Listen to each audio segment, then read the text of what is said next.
Fala pessoal, meu nome é Xana Rambucão, esse é o Me Acabei de Ler. Bem-vindos a mais um vídeo aqui do canal. E hoje vamos falar sobre uma das próximas adaptações da Netflix.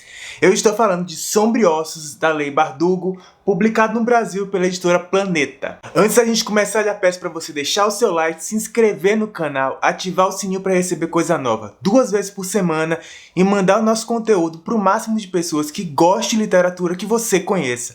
Isso ajuda demais o canal a crescer. E se você for fazer qualquer compra na Amazon, de uma geladeira a livro, use o link do canal, ele está na descrição do vídeo. Isso ajuda demais a fazer o canal continuar produzindo coisa com cada vez mais conteúdo e qualidade. Sombriossos conta a história de Alina Starkov, uma órfã de Ravka, um país que está em guerra há muitos anos. Alina vive em um orfanato durante toda a sua vida infantil e é nele que ela conhece Mali, o seu melhor amigo. Mali Oretsev e Alina se tornam unha e carne, inseparáveis, e assim vivem durante toda a vida infantil e adolescência deles. Mali também é um órfão da guerra de Ravka. Ravka é uma monarquia que está em guerra há muitos anos com os seus vizinhos do norte e do sul, Fierda e Churran. E para piorar as coisas, o seu território é dividido em dois por uma sombra, uma dobra de sombras, algo que surgiu da noite para o dia há mais de século. De um lado está o reino e as montanhas, do outro lado estão algumas cidades e, mais importante, o porto, aquilo que traz todos os mantimentos que o reino precisa, principalmente numa época de guerra. E todos os mantimentos, como alimentos, armas, cobertores, tecidos, eles vêm pelo porto. Mas entre o resto do reino e o porto existe a tal da sombra. Esta sombra corta o país de norte ao sul, sem qualquer falha no meio do caminho. Sabe-se que nem o sol ou qualquer luz penetra nessa sombra, e ela é habitada por criaturas chamadas de Volcras. Criaturas sanguinárias, aladas, que são atraídos pelo cheiro da carne humana e não têm qualquer pena em usar pessoas como alimentos. E para ter acesso a todos aqueles mantimentos e sobreviver a essa guerra que é travada há tantos anos, o reino precisa atravessar essa sombra regularmente para pegar esses mantimentos lá no porto. Para isso, eles utilizam esquifes terrestres, que são como barcos que deslizam sobre a areia com a força do vento. E eles precisam fazer essa travessia com toda a sua tripulação, de ida e de volta com os mantimentos. A tripulação desses esquifes é composta por marinheiros, eu não sei que nome dar a eles, é composta pelos rastreadores, que é o trabalho que Mali exerce para o reino. Ela é composta por cartógrafos, que é o que a Alina faz, ela é uma cartógrafa, ela estuda e desenha mapas, e por parte do exército. Sendo que o exército de Ravka é dividido em dois. O primeiro exército, que é o exército de pessoas comuns, como eu e você, que utilizam armas tanto de fogo como armas brancas na defesa do reino. E o segundo exército, que é formado pelos Grishas. Os Grishas são pessoas com poderes, praticantes da pequena ciência, e cada um deles tem uma tendência maior a fazer algo diferente. E os Grishas são divididos entre Corporalki, a ordem dos vivos e dos mortos. Eles são divididos entre sangradores e curandeiros. Dá para entender mais ou menos o que os dois fazem, não é? E tem também os Eterealki, que é a ordem dos conjuradores. Os Aeros, que mexem com ar. Esses, inclusive, são os utilizados na transição pela sombra. Eles empurram os esquifes com o seu vento. Os infernais, que conjuram fogo, e estes infernais são aqueles que são responsáveis pela defesa do esquife nessa travessia. E temos os hidros, aqueles que trabalham com água. A terceira e última ordem é a dos materialki. Eles são a ordem dos fabricadores. Eles têm os durastes, que são aqueles que fabricam coisas especiais, e tem os alquimistas, que são os alquimistas. E é justamente em um desses esquifes atravessando que a nossa história começa. Neste esquife está Mali e Alina, a nossa personagem principal. E no meio dessa travessia eles são atacados, mas eles não são atacados de forma normal, uma forma que os Grishas conseguiriam segurar os Volcras. Normalmente os ataques ocorrem em unidades ou no máximo uma dezena de Volcras. Neste caso existiam centenas deles, então os Grishas simplesmente não estavam dando conta. E em certo momento dessa treta, Mali, o melhor amigo de Alina, está para ser morto. Então, Alina usa o seu próprio corpo para protegê-lo. Ela usa seu corpo como um escudo. E neste momento, uma luz, como a luz do sol, sai do corpo dela. E essa luz faz que todos esses Volcras fujam, há centenas deles. Eles não suportam a luz do sol. E essa é a possibilidade que todo mundo encontra de dar meia volta e retornar para o cais de onde eles saíram. Eu não sei se cais é a palavra certa, mas cais é a única palavra que me veio. Porto?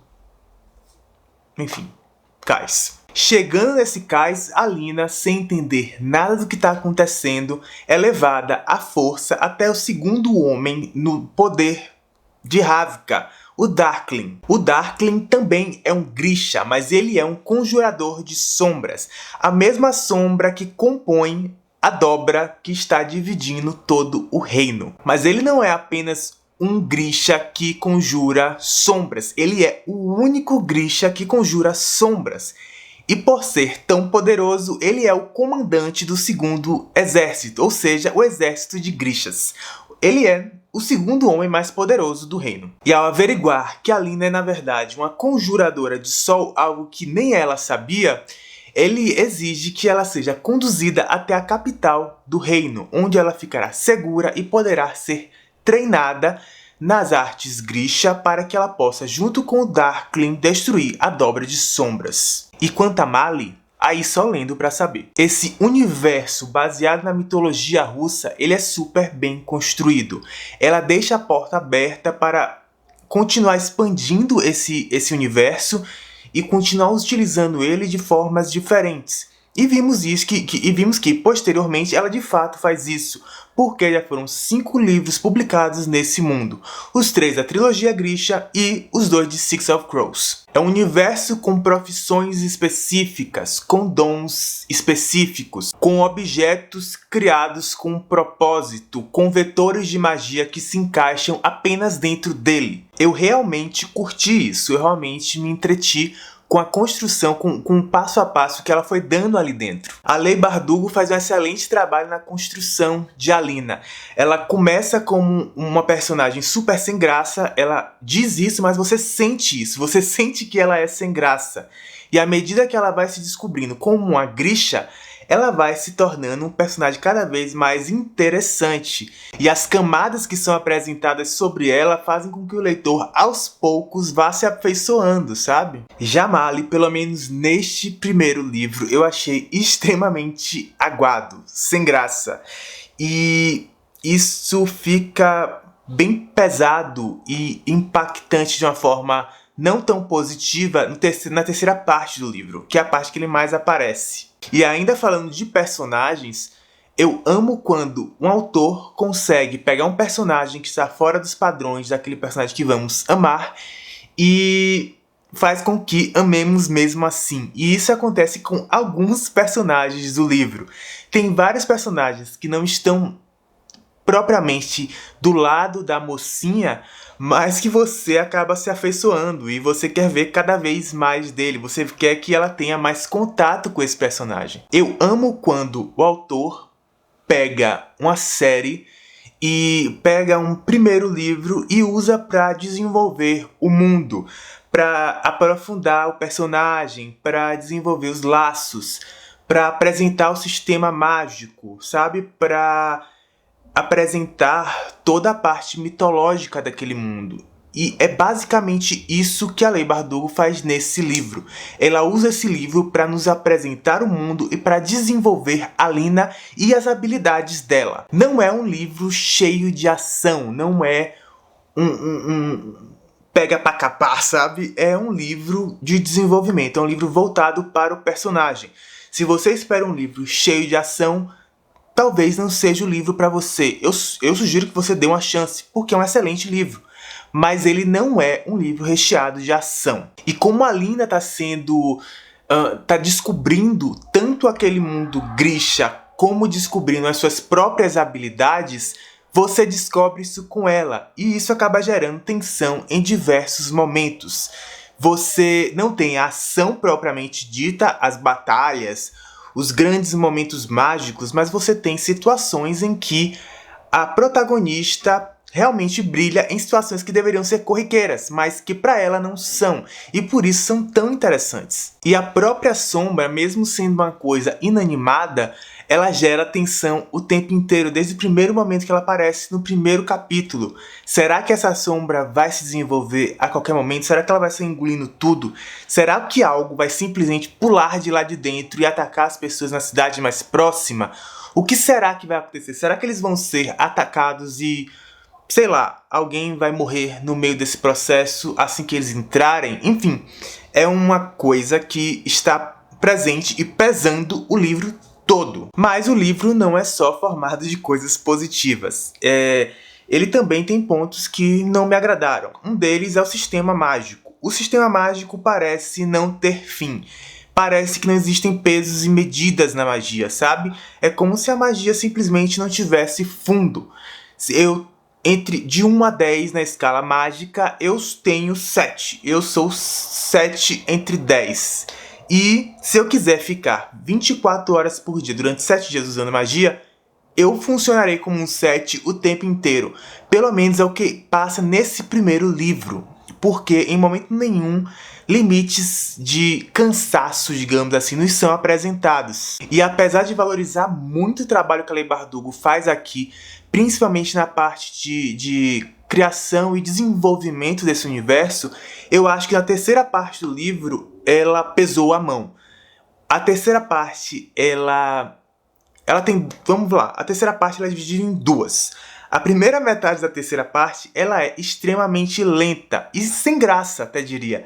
Muito por causa de Mali. Eu não sei se nos livros seguintes ele se torna mais interessante, mas nesse primeiro livro ele é super desinteressante nessa parte. Ela tenta criar esse laço entre eles para gerar um afeto do leitor pelos dois de forma muito rápida, porque ele praticamente só aparece na última parte do livro.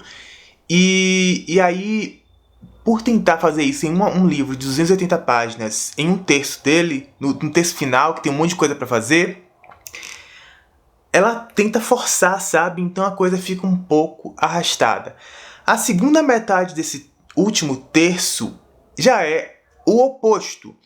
É ela correndo para terminar o livro. Você percebe que ela tá com pressa, pelo menos você sente que ela tá com pressa. Tudo acontece muito rápido, as coisas estão extremamente mal explicadas. Existe um plot twist que cai de paraquedas, ele faz sentido com o enredo, mas ele é muito mal explicado, muito. E tudo que acontece depois dele, todas as mudanças de comportamento, toda a resolução do que está acontecendo, todo o pico do livro é muito rápido. É como se realmente o tempo dela estivesse acabando e ela precisasse entregar. Pelo menos foi essa a sensação que eu tive, e eu conversei com outra pessoa e a sensação dela foi exatamente a mesma, que ela estava com pressa. E isso acabou tirando um pouco do brilho do livro para mim. Mas a verdade final é que eu amei Sombra e Ossos, foi um mega livro, eu amei essa capa nova, tirando esse selo da Netflix aqui, que é completamente desnecessário, e eu estou louco pra ler o segundo livro da série. Eu dei 4 estrelas, eu tirei 1 estrela por causa daquele finalzinho lento / corrido, mas foi um livro que eu leria novamente, tranquilamente. Por hoje é isso, pessoal, até a próxima, tchau!